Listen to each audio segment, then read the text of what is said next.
We're back at Eustasis having important conversations on mental health. Today we're talking about schizophrenia. I'm joined by Dr. Alec Jan. Dr. Jan, this is something that affects maybe more people than we think, right?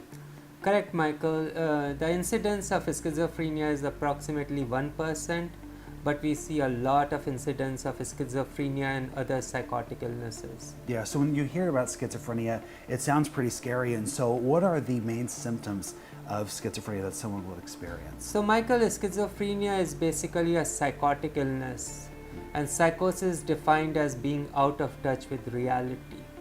People can have delusions, which is firm, fixed, false beliefs, not consistent with their socio-economic or educational background.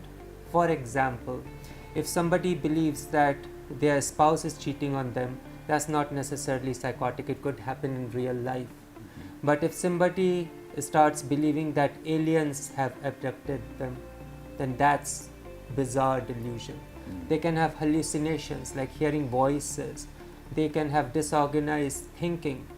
They can have disorganized behavior or catatonic negative symptoms.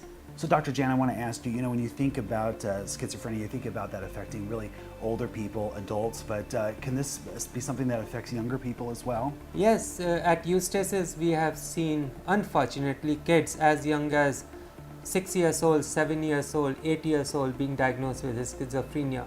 Now we do not take this diagnosis lightly. We rule out every possible other cause before we would diagnose schizophrenia. Unfortunately, we have been seeing rising incidence of schizophrenia in teenagers and young adults, mainly related to cannabis use. Really? Yes. Wow, how so? What is the correlation there? Well, there is a well-researched body of literature which links schizophrenia onset to use of cannabis. And the teenager and the young adult brain is still in a stage of development. Your brain is not fully mature until the age of 25 or so. And when you are using cannabis, especially high potency products that you don't know what is in that interferes with your brain development, and that can cause psychotic symptoms. We have seen cases where families have been devastated by young adults developing schizophrenia secondary to cannabis use. So I'm thinking about the person maybe that's watching us right now that's thinking that they have a family member or a friend that might be exhibiting some of these symptoms. And so for people that maybe need to seek help, how does Eustasis help? Well, we employ cutting edge pharmacologic treatment. We also have psychology department. We believe in a comprehensive approach, psychosocial biological. So schizophrenia, just like any other illness, is associated with high risk of suicide. It destroys lives.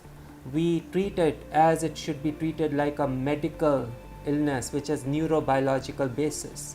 So not only do we do a thorough assessment, we provide necessary medications, we refer them to psychology. So we have a comprehensive array of services available. One of my favorite aspects, I've said this many times on this program, but one of my favorite aspects of Eustasis is how you guys are a walk-in clinic, which is really such a wonderful resource for our community. And so folks can really just walk right in, right?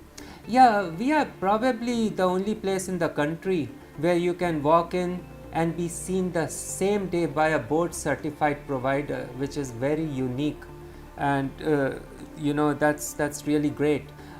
You can contact us at 417-322-6622, or you can go to eustasis.com, or you can email us at contact@eustasis.com. Perfect, and we'll put all that contact information available for you. Dr. Jan, thank you for elaborating on this very important mental health Thank you, issue. Michael. Have a great day.